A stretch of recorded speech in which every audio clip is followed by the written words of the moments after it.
I never expected turning 80 would become a battleground. For months, I dreamed of celebrating this milestone with my family around me. Nothing fancy, just the people I loved sharing cake and memories. Then came those crushing words from my daughter Amanda. "We're not wasting money on that circus." Her husband Travis added the final blow. "You're too old for parties now." I just nodded and whispered, "No problem." But inside, something broke and something else awakened. This is how I stopped being the family doormat and found myself again, just when everyone thought I should be disappearing. I've lived in this modest 2-bedroom house on Maple Street for 50 years. Jack and I bought it when we were expecting Amanda, our first child. The mortgage was steep for us then, but Jack always said, "Eleanor, this home will be our greatest investment." He was right, though not in the way he expected. After he died from a sudden heart attack 15 years ago, this house became my sanctuary and the keeper of our memories. Raising 3 children was the greatest joy and challenge of my life. Amanda came first, our serious, determined daughter who always had a plan. Even as a child, she organized her toys by color and size, and created elaborate rules for her playground games. 2 years later came Thomas, our gentle dreamer who preferred books and quiet corners. And finally, our Sarah, all sunshine and spontaneity, who arrived 5 years after Thomas and completed our family. Sarah was the one who inherited Jack's laugh and my mother's artistic talent. She became an elementary school art teacher, beloved by her students. We lost her to aggressive breast cancer 10 years ago. The hole she left still gapes open some days, especially birthdays and holidays. Thomas moved to California after college for work, building a successful career in environmental engineering. He married a wonderful woman named Diane, giving me 2 beautiful grandchildren I rarely get to see except through video calls and their annual summer visits. And then there's Amanda. She stayed local, married Travis Henderson, a commercial real estate developer, and gave me 3 grandchildren who live just 20 minutes away. You'd think that would mean I'd see them often, but Amanda has always kept me at a careful distance, fitting me into their schedule like another appointment to manage. After Jack died, Amanda took it upon herself to help me manage my finances and household decisions.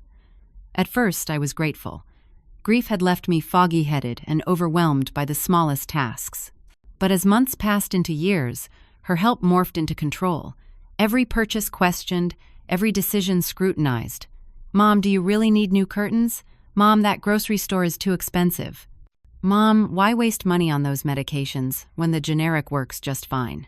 Despite this, I maintained my small joys. Weekly coffee with my friend Judy, who's known me since our children were in kindergarten together. My volunteer work at the library twice a month. My little garden where I grow tomatoes and zinnias in summer. And most precious of all, my independence. I may live on a fixed income from Jack's pension and Social Security, but I've always managed to make ends meet without asking for handouts. As my 80th birthday approached, I found myself thinking more about milestones and legacies. 80 years on this earth, more than half of them spent loving Jack, nearly all of them dedicated to my children. I wanted one day to celebrate this journey with the people who mattered most. Nothing extravagant crossed my mind. Just a small gathering at Rosetta's, the family-owned Italian restaurant where Jack and I celebrated our anniversaries. I'd already spoken with Mr. Portix, Rossetti about reserving their small private room for 20 people, mostly family and a handful of dear friends. I planned to pay for it myself using the small nest egg I'd set aside from my birthday money over the years. "Judy, I'm so looking forward to this," I told my friend during our Tuesday coffee. All 3 grandchildren from Amanda, Thomas, and Diane flying in with their 2 kids, and a few friends who've been there through everything, just good food and togetherness. "You deserve it, Eleanor," Judy squeezed my hand. 80 is special. With a light heart, I called Amanda that evening to discuss the details, expecting her to offer help with invitations, or perhaps suggest adding something special to the menu. The phone rang 4 times before she answered, her voice immediately setting off warning bells in my mind. "Mom, I was just about to call you," she said, her tone clipped and businesslike. "Travis and I have been talking about your birthday." "That's why I'm calling too," I said, trying to keep my voice cheerful. "I spoke with Mr. Rossetti about the private room, and he's holding the date. I thought we could discuss the menu." There was a pause, the kind that makes your stomach tighten. "Mom, We need to talk about this birthday thing, Amanda replied, her voice taking on the same tone she used when discussing my unnecessary expenses. Travis and I have been discussing it, and we think we need to be practical here. I felt my birthday joy deflating like a pricked balloon. Practical? Yes. We should talk in person. We'll stop by tomorrow around 6, okay? Before I could answer, she had already moved on, launching into a story about my grandson's baseball game and how expensive the new equipment was. But my mind was stuck on her words and the coldness behind them. Something was wrong, and the birthday I'd been looking forward to for months suddenly felt threatened by my own daughter's disapproval. The next evening at precisely 6 o'clock, Amanda's silver SUV pulled into my driveway. Travis was with her, which immediately increased my anxiety. He only came along when they had something serious to discuss, like the time they tried to convince me to sell my house and move into a retirement community.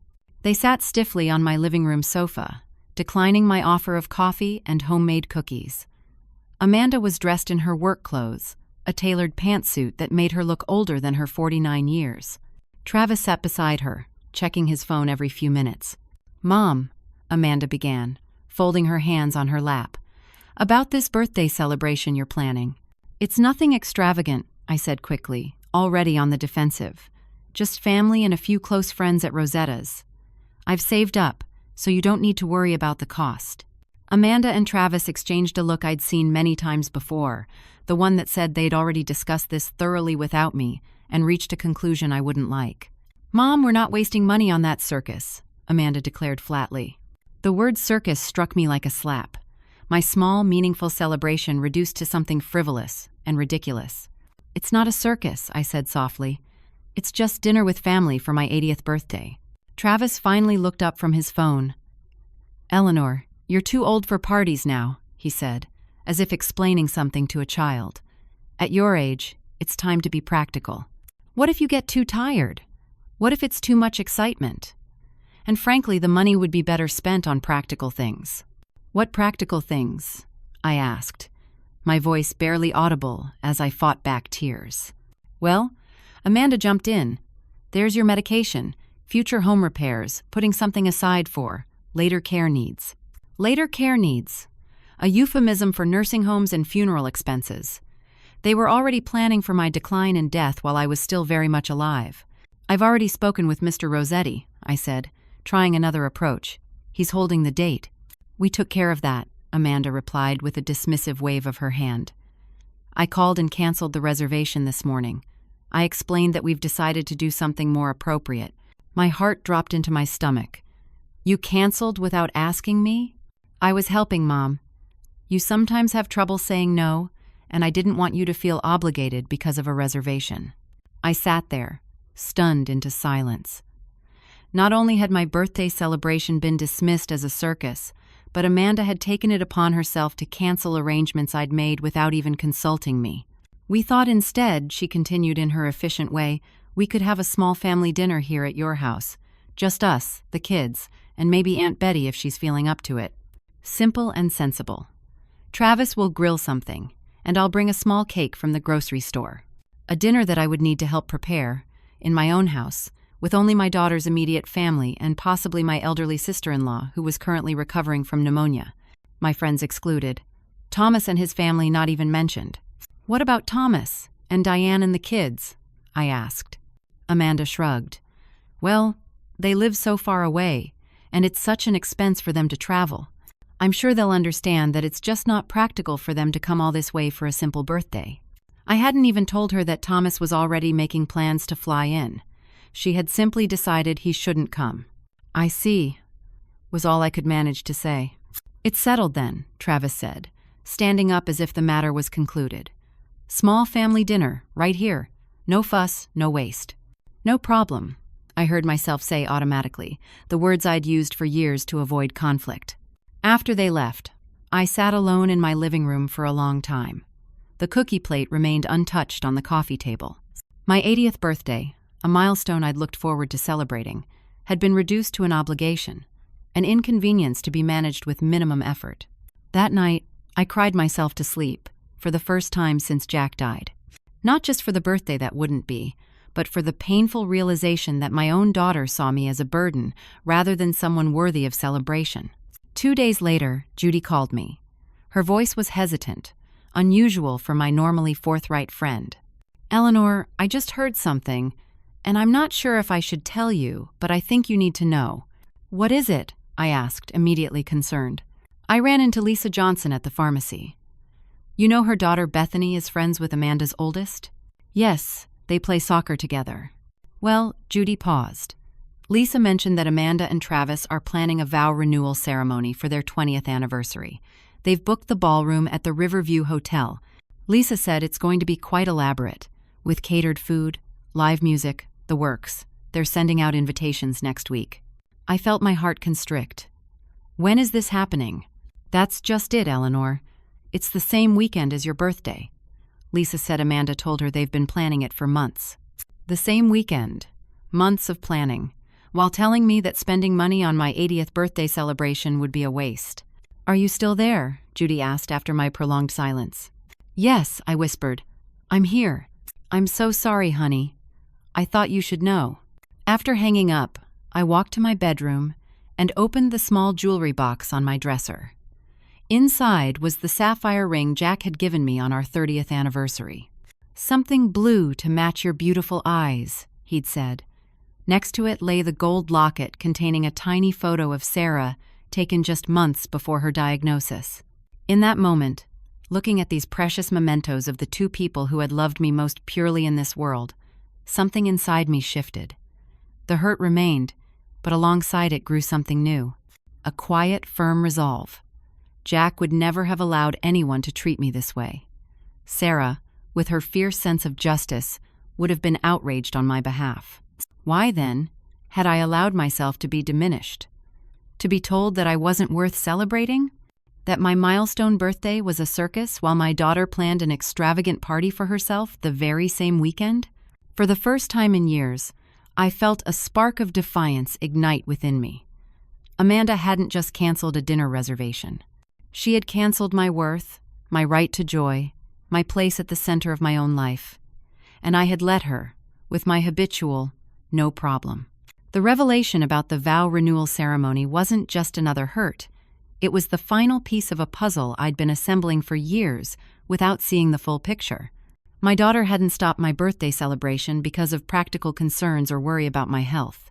She had done it because it conflicted with her own plans she considered more important than acknowledging her mother's 80 years of life. This wasn't love, it wasn't even respect, and for once, it actually was a problem, a big one. For the next week, I moved through my days in a fog of hurt and disbelief. I'd always known Amanda was organized to the point of being controlling, but I'd never wanted to see the selfishness that sometimes drove her actions. As a mother, you make excuses for your children. You blame yourself for their flaws. You remember the sweet child they once were and overlook the adult they've become. But the knowledge of her vow renewal plans made it impossible to keep pretending. My daughter had deliberately pushed aside my birthday celebration to make way for her own event, one she hadn't even had the courtesy to tell me about. I found myself replaying years of interactions in this new, harsh light. The time Amanda helped me sell Jack's beloved fishing boat for far less than it was worth, only to use the money to buy new patio furniture that I needed. The Christmas. She reorganized my kitchen without asking, throwing away utensils and dishes she deemed unnecessary. The countless times she spoke over me at doctor's appointments as if I wasn't capable of understanding my own health. One morning, 10 days after Amanda and Travis's visit, I ran into Frank Miller at Johnson's Grocery. Frank had been Jack's best friend since high school, and though we didn't see each other often since his wife died and he moved to the other side of town, he had always been like family. "Eleanor," he called out, his weathered face breaking into a smile. "How are you doing? Getting ready for the big 8-0, I hear?" I felt my face flush with embarrassment. "Actually, Frank, there won't be much of a celebration after all." His bushy eyebrows drew together. "What do you mean? Jack always made such a fuss over your birthdays. Remember that surprise party for your 50th? I did remember. Jack had secretly invited 50 people, one for each year of my life. The house had been bursting with friends, laughter, and love. "Amanda thinks it's not practical at my age," I said quietly, studying the contents of my shopping cart to avoid his eyes. Frank was silent for so long that I finally looked up. His face had darkened, reminding me suddenly of Jack when something had made him genuinely angry, a rare but formidable sight. "Not practical?" he repeated. "Eleanor, do you know what Jack would say if he heard that?" I did know. Jack had never had much patience for stinginess of spirit. "It's just a dinner," I said weakly. "It's not just a dinner," Frank said firmly. "It's your life, your milestone." Jack would never have let anyone dismiss that, not even his own daughter. We stood there in the cereal aisle, an old man and an old woman with a half-century of shared history between us, and I felt something crack inside me. Not in the way glass breaks, but in the way a seed splits open before it can grow. "You're right," I said finally. "Jack wouldn't have stood for it." "And neither should you," Frank replied, patting my arm.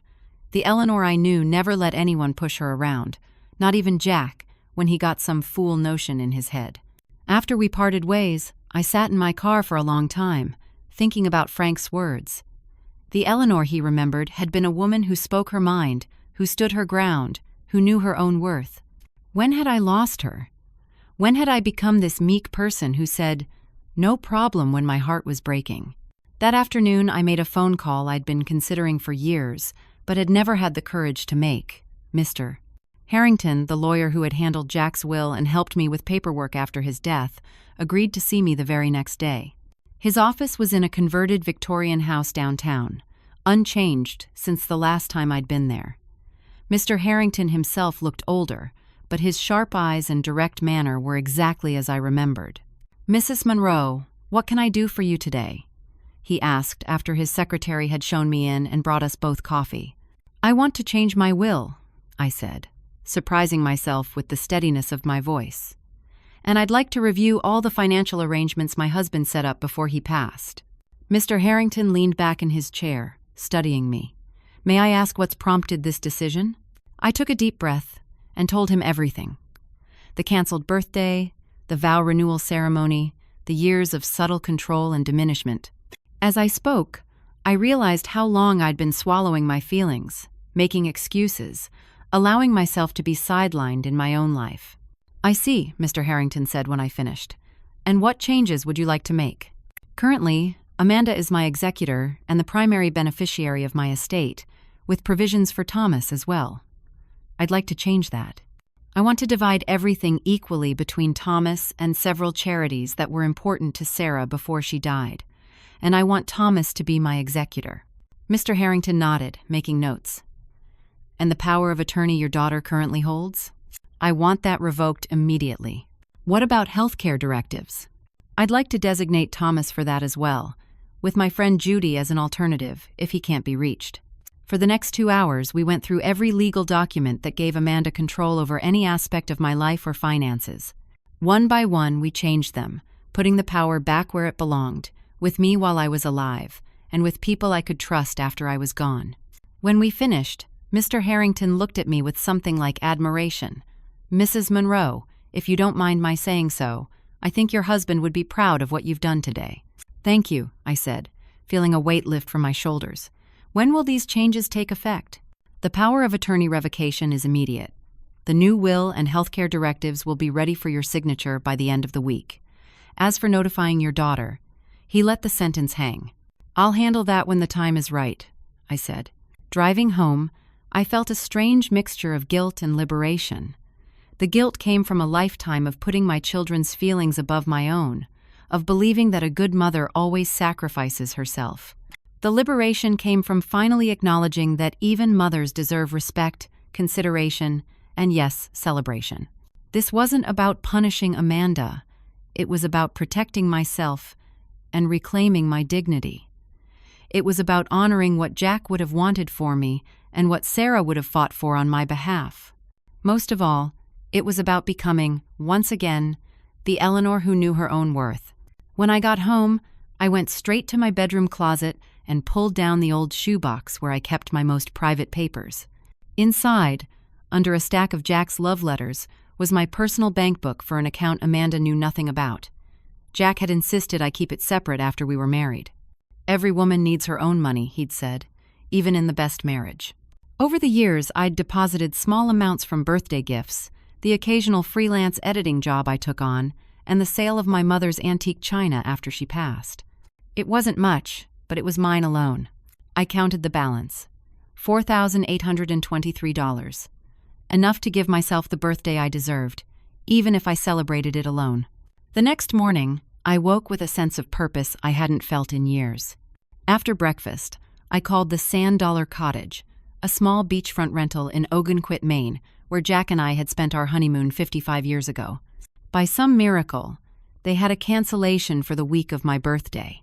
"I'll take it," I said without hesitation, using the credit card I rarely touched.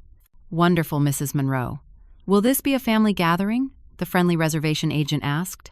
"No," I replied, feeling a small thrill at the words. "Just me."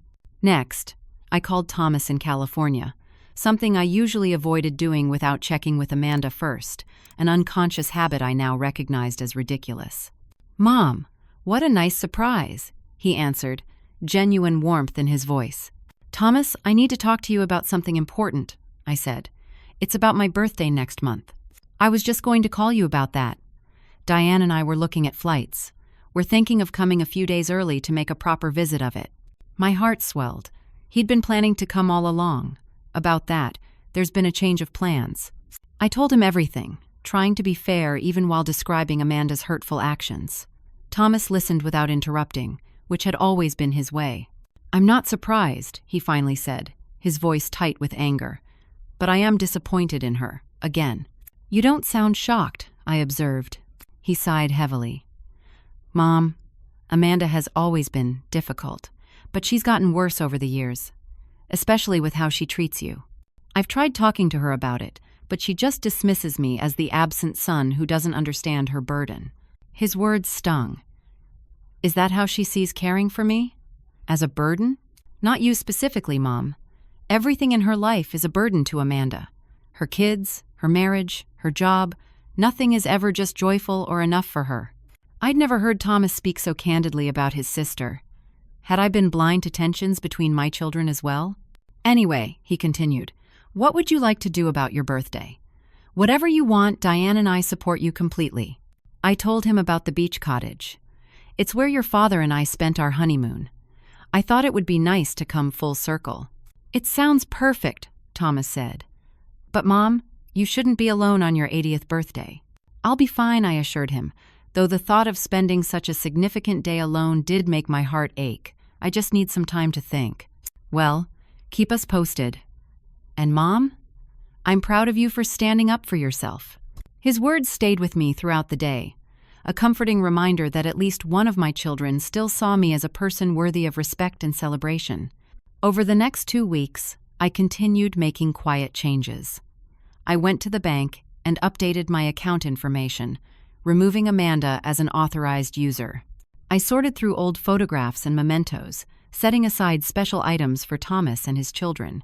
I even splurged on a new blue dress for my birthday trip, something Amanda would have surely questioned as an unnecessary expense. All the while, Amanda called regularly, suddenly interested in the details of my birthday dinner that she'd previously dismissed. Each time, she managed to work in complaints about the cost of her vow renewal ceremony, dropping not-so-subtle hints about her financial stress. "The flowers alone are costing us a fortune," she sighed during one call, "and Travis insists on an open bar." "That sounds lovely," I said neutrally, no longer offering to help as I once would have. "Mom, I was thinking," she said, her voice taking on the careful tone she used when asking for money. "Instead of us getting you a birthday gift, would you consider contributing to Zach's summer camp fund? It's so educational, but with all these expenses coming up." In the past, I would have immediately agreed, putting my grandson's needs, or what Amanda defined as his needs, above my own wishes. This time, I simply said, "I'll think about it," and changed the subject. My new assertiveness clearly confused her, but she didn't press the issue. Not yet, anyway. As my birthday drew closer, an unexpected call came from a number I didn't recognize. It was Diane, Thomas's wife. "Eleanor, I hope you don't mind me calling directly," she began. "Thomas told me what's happening with your birthday." I braced myself for well-meaning advice, or pity. Instead, What she said took me completely by surprise. "We've changed our flights. We'll be in Maine for your birthday." "What?" "No, you don't need to change your plans," I protested. "We want to," Diane insisted. "Thomas has already spoken to the cottage. There's a small inn next door where we can stay. Please don't say no. It would mean so much to us and to the kids." I felt tears well up in my eyes. "Are you sure?" "Absolutely sure. No one should spend their 80th birthday alone, especially not someone as special as you." After we hung up, I sat on my porch swing, watching the neighborhood children play across the street. For so long I'd accepted the narrative that I was a burden, that my needs were secondary, that asking for attention or celebration was selfish at my age. Now, here was my daughter-in-law, arranging her family's life to make sure I felt valued on my special day. The contrast couldn't have been starker, and it made me wonder what else I'd been wrong about in how I allowed myself to be treated. 3 days before my planned departure for Maine, Amanda called again. She sounded stressed, her words coming quickly. "Mom, we need to finalize this birthday dinner. Travis is wondering if we should just order pizza since we'll all be so busy that weekend." "Pizza? For my 80th birthday?" I almost laughed at the absurdity of it. "Actually, Amanda, there's been a change of plans," I said calmly. "What do you mean?" Her voice immediately sharpened with suspicion. "I won't be here for dinner. I've decided to take a little trip." There was a moment of stunned silence before she exploded. "A trip? What trip? Where? With whom? Mom, you can't just decide things like this without consulting me." The old Eleanor would have backpedaled, apologized, canceled her plans to keep the peace. The new Eleanor took a deep breath and stood her ground. "I'm going to Maine for a week, to the beach cottage where your father and I spent our honeymoon." "Alone?" "Mom, that's ridiculous.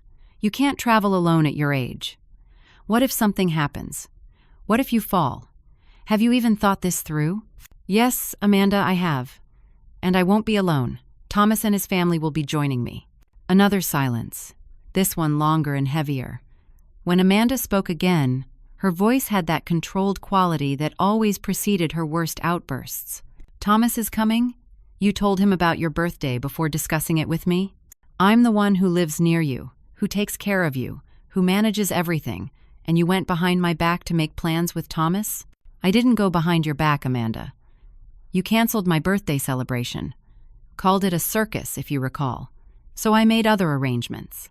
"This is so typical of him," she fumed, ignoring my words, swooping in for the fun parts while I do all the real work of having a parent. The unfairness of her statement hit me like a physical blow. Thomas called weekly, sent thoughtful gifts, invited me to visit often. Amanda lived nearby, but treated time with me as an obligation to be scheduled and minimized. "That's not true," I said firmly, "and this conversation isn't productive. I've made my decision. I'm going to Maine." "We'll see about that," she snapped, before hanging up. I knew then that the confrontation I'd been avoiding was inevitable. Amanda wouldn't simply accept this assertion of independence. She would fight it with everything she had. And for the first time in years, I was ready to stand my ground. I wasn't surprised when Amanda's SUV pulled into my driveway the next morning. What did surprise me was that Thomas had called to warn me she was coming. "She called me in a rage last night," he explained. "Said you were being manipulated and making dangerous decisions. I told her you're a grown woman who can make her own choices. She didn't take it well." "Thanks for the heads up," I said, touched by his concern. "Do you want me to stay on the phone while she's there?" I smiled at his protective instinct. "No, dear. I can handle your sister." Amanda stormed up my front walk alone, without Travis or the children as buffers. Her face was set in the determined expression I recognized from her childhood negotiations for later bedtimes or extra dessert. "We need to talk," she announced as soon as I opened the door. I stepped aside to let her in. "Would you like some coffee?" "This isn't a social call, Mom," she said, pacing my living room. "What's going on with you lately? Secret trips? Private conversations with Thomas? It's like you don't trust me anymore." I sat down in Jack's old armchair, feeling his presence like a supportive hand on my shoulder. "Please sit, Amanda. You're right that we need to talk." She reluctantly perched on the edge of the sofa, her body language closed and defensive. "I've been doing a lot of thinking," I began. "About my life, my choices, and the way I've allowed myself to be treated. What is that supposed to mean? She interrupted. It means that I know about your vow renewal ceremony, I said quietly. Her face flushed. Who told you about that? Does it matter? What matters is that you canceled my birthday celebration, calling it a waste of money and a circus, while planning an elaborate party for yourself the same weekend. That's completely different, she protested. Our anniversary is a once-in-a-lifetime event. And my 80th birthday isn't? You know what I mean. You're being dramatic, Mom. No, I'm being honest.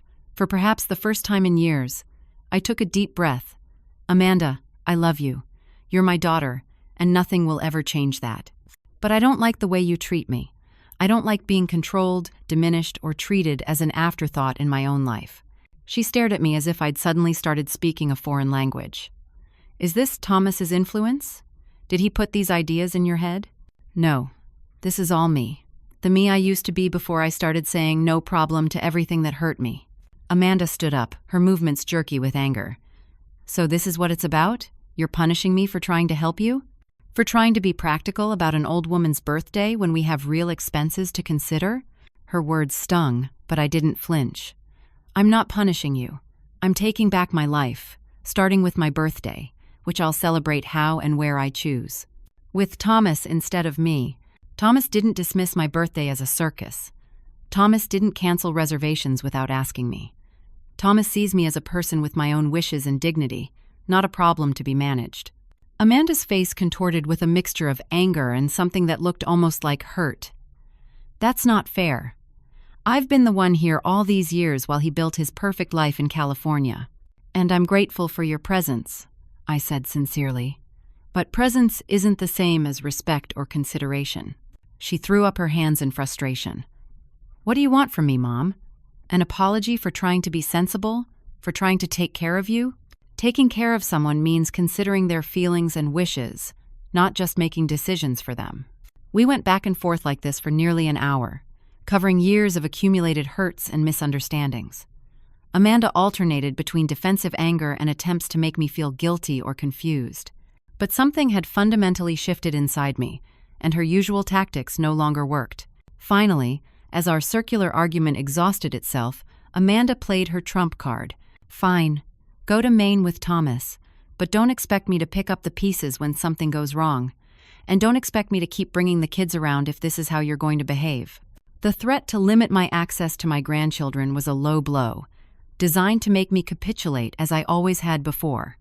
Instead, it solidified my resolve. I would be heartbroken to see less of the children, I said steadily. But I won't be emotionally blackmailed anymore, even with something that precious to me. She stared at me, clearly shocked that her ultimate threat had failed. You've changed, she finally said, her voice smaller. Yes, I agreed. I'm becoming myself again. After Amanda left, I sat in the quiet of my home, feeling drained but strangely peaceful. The confrontation had been painful but necessary, like lancing a wound that had festered too long. That evening, Thomas called again. How did it go with Amanda? About as expected, I sighed. She's angry and hurt. She threatened to keep the grandchildren away. She won't, Thomas said confidently. She needs you too much for babysitting and financial help. Speaking of which, has she asked you for money for this vow renewal thing? Not directly, but she's been hinting. Mom, his voice grew serious. I need to tell you something I probably should have mentioned years ago. After Dad died, Amanda tried to get me to agree to selling your house and moving you into assisted living. She had already researched places and calculated how much money would be left over after paying for your care. I felt the blood drain from my face. What? I shut it down immediately, told her it was your house and your decision.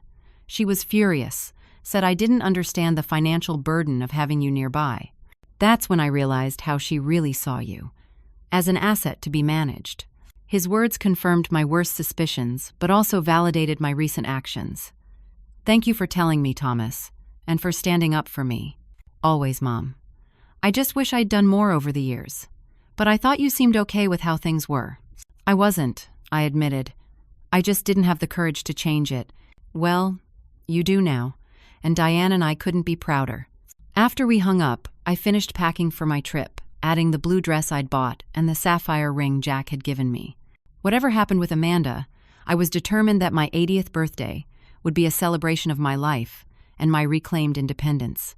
And for the first time in years, I was genuinely looking forward to my birthday, not just as a day to be acknowledged, but as a milestone to be celebrated.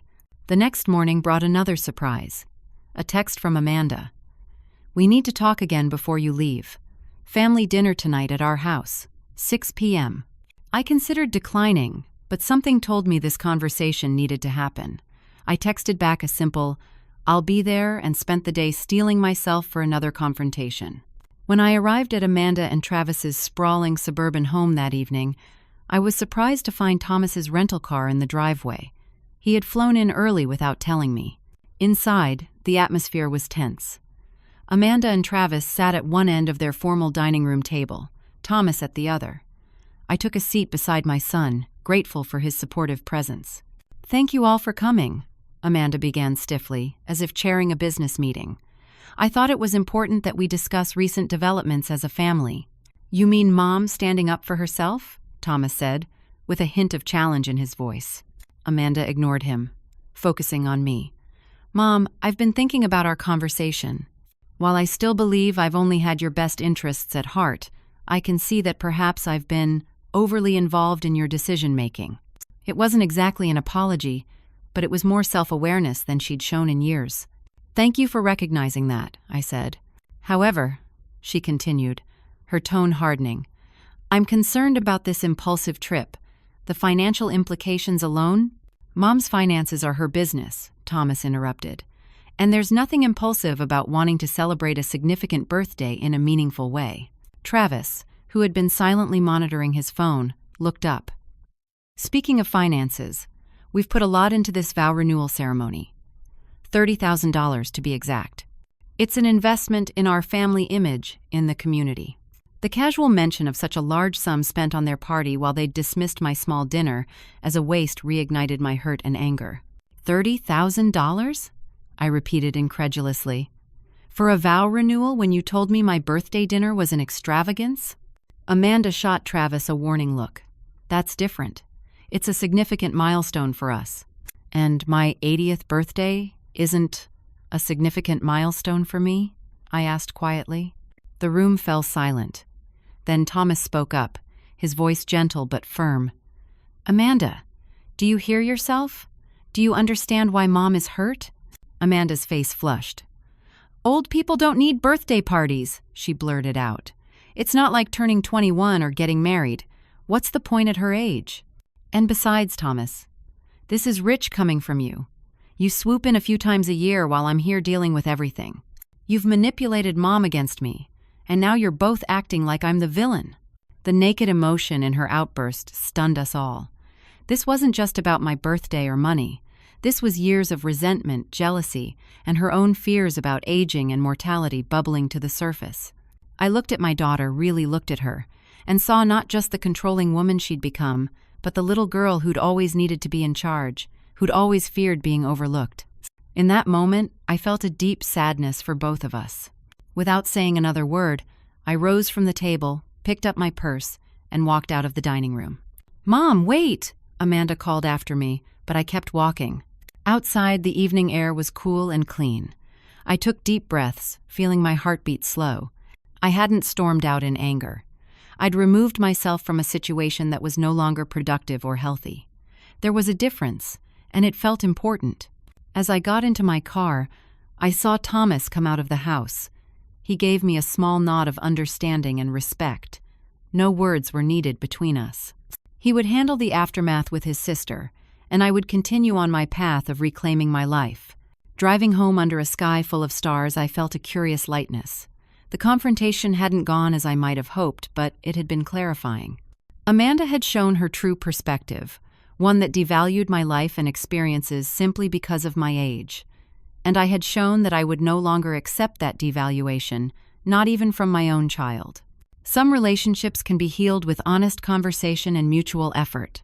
Others require firmer boundaries and the courage to walk away when respect is lacking. I didn't know yet which path my relationship with Amanda would take, but for the first time in years, I felt equipped to navigate it with dignity intact.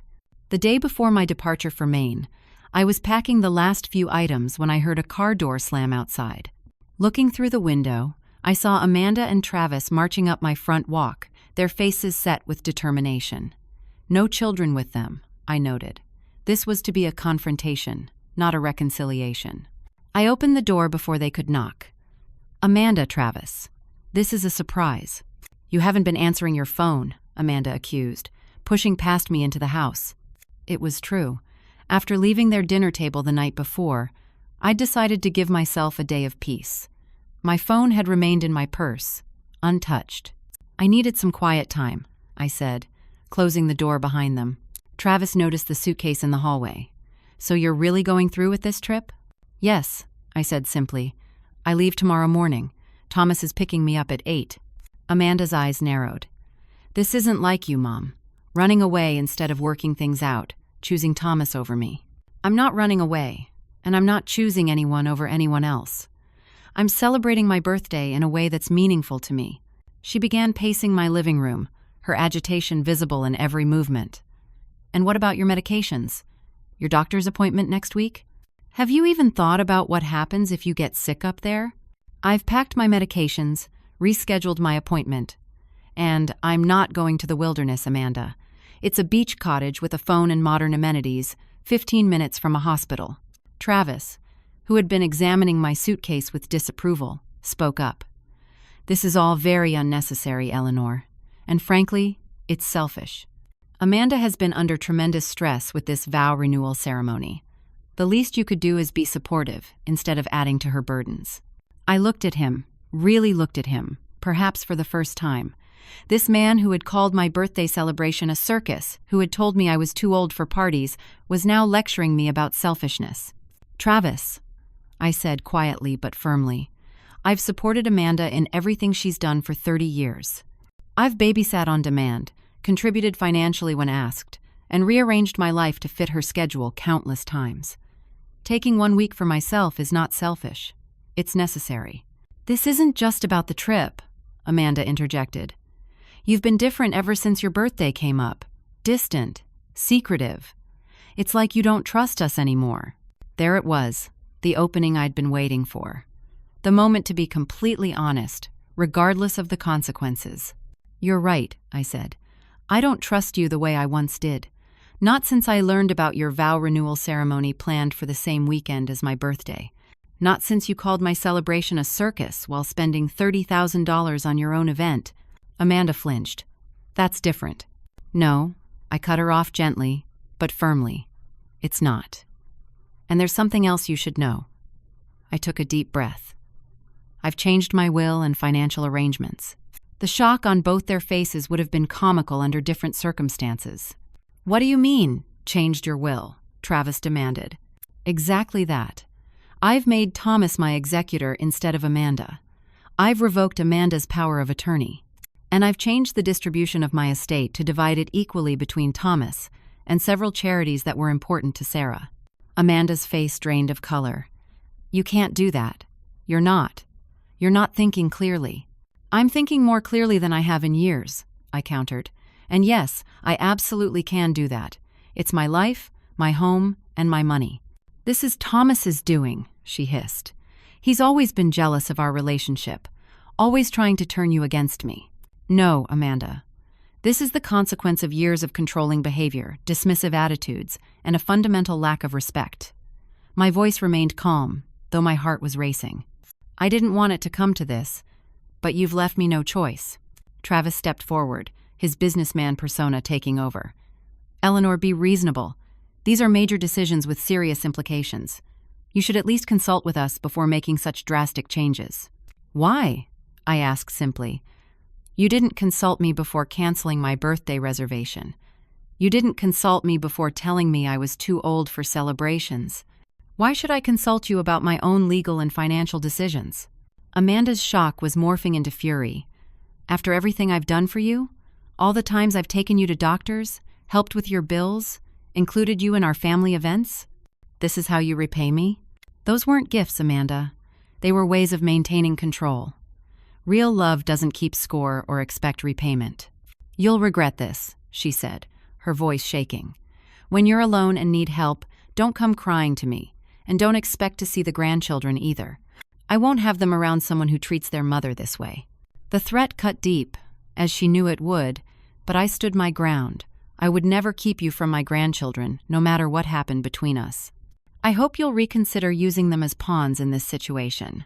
This isn't a game, Travis snapped. This is about loyalty and respect. Yes, I agreed. It is about respect. My self-respect, which I'm reclaiming after too many years of allowing it to be eroded. I moved toward the door, indicating that the conversation was over. I'm leaving for Maine tomorrow. When I return, if you're ready to have a respectful adult relationship, my door will be open. If not, that's your choice to make. Amanda stared at me as if seeing a stranger. Who are you? She whispered. I'm your mother, I said softly. The same woman who has loved you since before you took your first breath. But I'm also Eleanor Monroe, a person in my own right with my own needs and dignity. It's time you saw both. After they left, slamming the door behind them, I sat down on the stairs beside my suitcase, suddenly exhausted. The confrontation had been necessary, but draining. Part of me worried I'd been too harsh, that I'd damaged our relationship beyond repair. But a stronger part knew that any relationship worth having had to be based on mutual respect, not control and obligation. My phone buzzed with a text from Thomas. Just checking in. Everything okay? Yes, I wrote back. Amanda and Travis came by. It was difficult but necessary. I'll tell you more tomorrow. Then I turned my phone off again and finished packing for my birthday trip. Whatever happened with Amanda, I was determined to celebrate my 80 years of life with joy rather than apology. I'd earned that right, and I wasn't going to let anyone take it away from me again. The next morning, as Thomas loaded my suitcase into his rental car, I took one last look at my house. For 50 years it had been the center of my world, the place where I'd raised my children, loved my husband, and gradually lost myself. Now, as I locked the door, it felt like I was leaving behind not just a building, but an old version of myself, the woman who said, "No problem," when her heart was breaking. "Ready, Mom?" Thomas asked, holding the car door open for me. "More than ready," I replied, stepping forward into whatever came next. The $100 cottage was exactly as I remembered it, a small, weathered, cedar-shingled building perched on a rocky bluff overlooking the Atlantic. The interior had been modernized over the decades. New appliances, updated bathroom, Wi-Fi, but the essential charm remained unchanged. The same wide windows facing the ocean, the same stone fireplace, the same sense of peace. "It's perfect," I told Thomas as he helped carry my bags inside. "Thank you for being here." "Wouldn't miss it," he said, giving me a quick hug. "Diane and the kids are getting settled at the inn next door. They can't wait to see you." My heart swelled with gratitude. My son and his family had traveled thousands of miles to make sure I didn't celebrate my 80th birthday alone.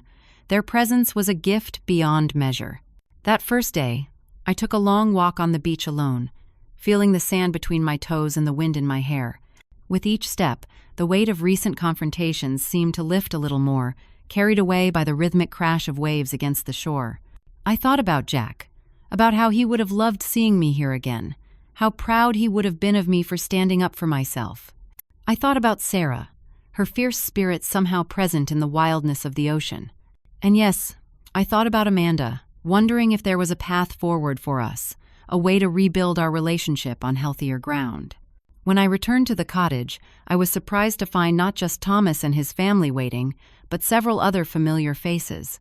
Frank Miller, Jack's old friend, Judy from our weekly coffee dates. Even my neighbor, Mrs. Patterson, who always collected my mail when I was away. "Surprise!" they called out together, and I realized they'd decorated the cottage with birthday streamers and balloons. "What on earth?" I stammered, overwhelmed by the unexpected gathering. Thomas stepped forward, grinning. "Did you think we'd let you spend your birthday with just us? I made some calls. Turns out a lot of people love you, Mom." I looked around at these dear faces. Some I'd known for decades. Others I'd only met through Thomas in recent years. All of them had traveled to this remote beach town to celebrate with me. The emotion was almost too much to bear. "I don't know what to say," I managed. tears welling up. "You don't have to say anything," Judy said, coming to hug me. "Just enjoy your birthday weekend. You deserve it." The next few days passed in a blur of simple pleasures. Morning walks on the beach, afternoon board games with the grandchildren, evening conversations around the fireplace, sharing stories and memories. Nothing extravagant, nothing that could be called a circus, yet it was everything I'd wanted my birthday to be: meaningful connection with people who truly saw and valued me. On the morning of my actual birthday, I woke early and slipped out to watch the sunrise over the Atlantic. Sitting on a weathered bench at the edge of the bluff, wrapped in a sweater against the morning chill, I felt a profound sense of peace. 80 years, so much life lived, so much love given and received, so much still to experience. My phone, which I'd largely ignored during the trip, buzzed in my pocket. Dozens of messages had accumulated birthday wishes from old colleagues, distant relatives, friends of friends who'd heard about my milestone, and among them, 15 missed calls and 7 texts from Amanda. The most recent text, sent just an hour ago, read, "Mom, please call me. We need to talk. Happy birthday." I stared at those words for a long time, weighing my options. Part of me wanted to maintain the boundary I'd set, to enjoy this day without the complication of Amanda's emotions. But another part, the mother part, that never fully quiets, wondered if this might be an opening, a chance to begin healing. Before I could decide, Thomas appeared beside me, 2 steaming mugs of coffee in his hands. "Morning, birthday girl," he said, handing me one. "Penny for your thoughts?" I showed him Amanda's text. "I don't know what to do. I don't want to invite drama into today, but she's still your daughter," he finished for me. "And it's your birthday. You get to decide who's part of it." "What would you do?" I asked. He sipped his coffee thoughtfully. "Honestly, I'd give her a chance. One chance, with clear boundaries, but it's not my relationship to navigate." I nodded, appreciating his wisdom. "I'll think about it." After breakfast, surrounded by friends and family singing happy birthday over a homemade blueberry cake, my favorite, I felt my phone buzz again. Another text from Amanda. "I know I don't deserve it, but please call. I have something important to say." In that moment, surrounded by love and celebration, I felt strong enough to hear whatever she had to say. I excused myself to the porch and dialed her number. She answered immediately.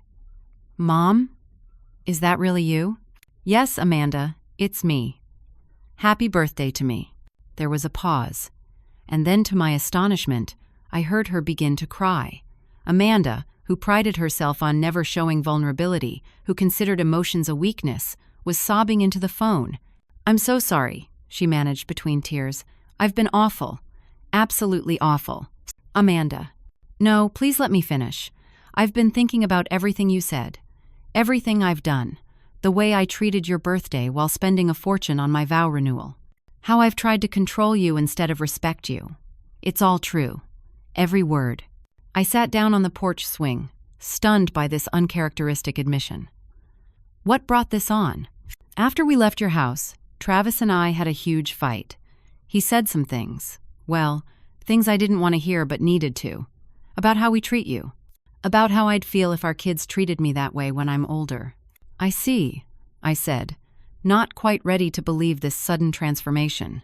"Then yesterday, I found an old photo album in the attic. Pictures of you and Dad when you were young. Your birthday parties over the years. The way you always made everyone feel special, even when we had no money for fancy celebrations." Her voice broke again, and I realized I've become someone I don't like very much. Someone who sees her own mother as a burden rather than a blessing.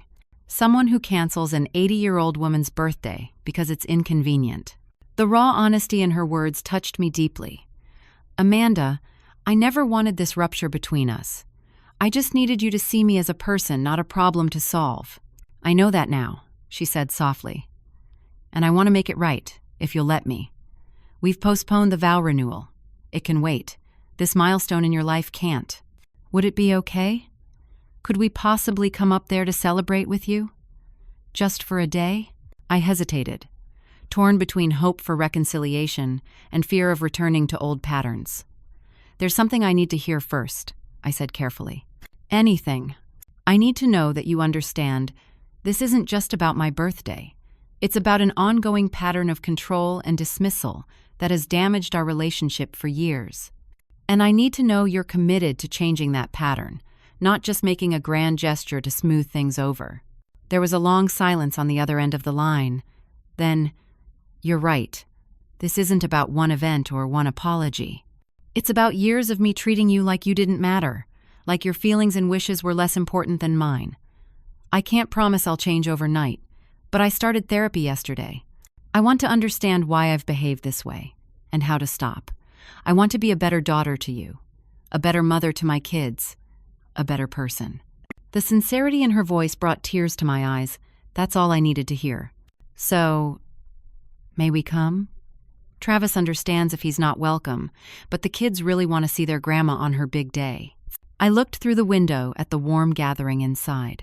Thomas playing cards with his children, Judy arranging flowers in a vase, Frank telling what appeared to be a hilarious story to Mrs. Patterson. There was room for more love here.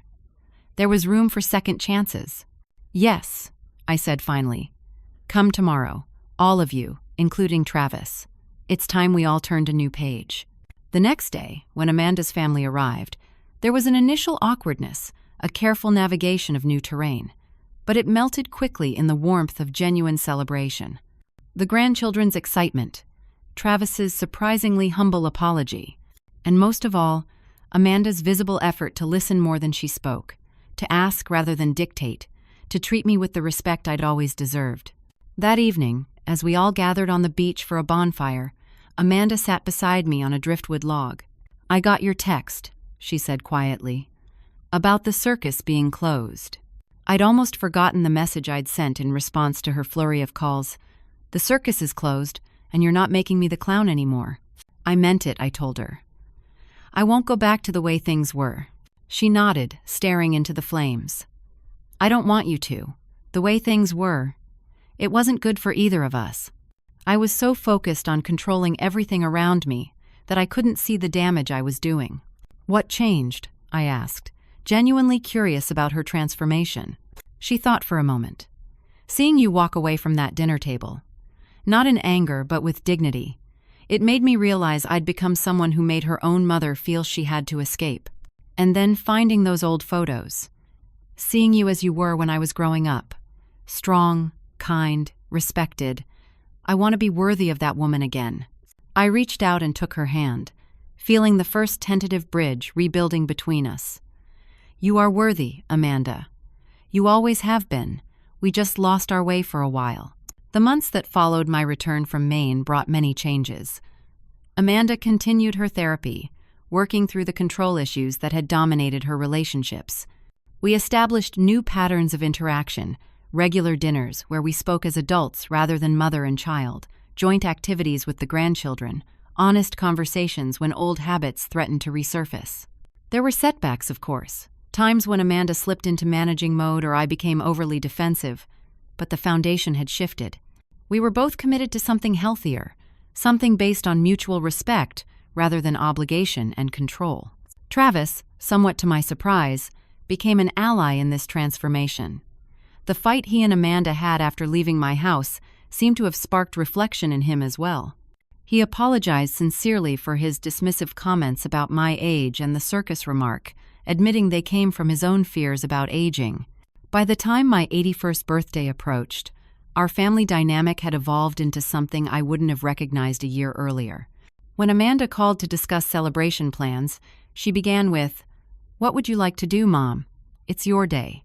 We settled on a garden party in my backyard, with both Thomas and Amanda's families, my old friends, and even some new ones I'd made through a watercolor class I'd started taking. No one questioned the practicality of celebrating. No one suggested I was too old for joy. On the morning of my 81st, I stood in my garden surrounded by blooming roses Jack had planted decades ago, watching my family set up tables and string lights between the trees. Thomas and Travis deep in conversation as they assembled a new outdoor grill, a joint gift from my children. Amanda showing her youngest how to arrange flowers for the centerpieces. My grandchildren from both families playing together on the lawn. In that moment, I felt the full circle of my journey, From a woman who'd lost her voice to one who'd reclaimed it. From someone who accepted disrespect to someone who commanded dignity. From saying no problem when my heart was breaking to speaking my truth with love and courage. The great gift of my 80th year hadn't been the celebrations, wonderful as they were. It had been the discovery that it's never too late to stand up for yourself, to set healthy boundaries, to require respect. And most surprisingly, that doing so often doesn't end relationships, it transforms them into something better, stronger, and more authentic. As everyone gathered around the long tables in my garden that evening, Amanda clinked her glass for attention.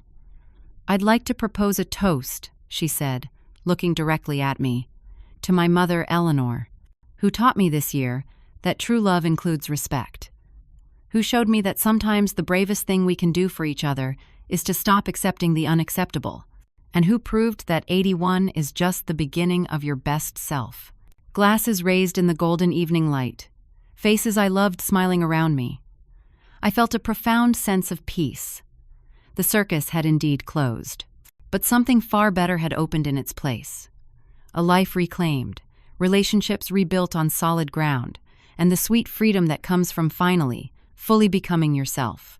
Have you ever had to stand up for yourself with family members who took you for granted? I'd love to hear your stories in the comments below. If this story resonated with you, please like, subscribe, and share it with someone who might need to hear it. Thank you for spending this time with me, and remember, it's never too late to reclaim your dignity and joy.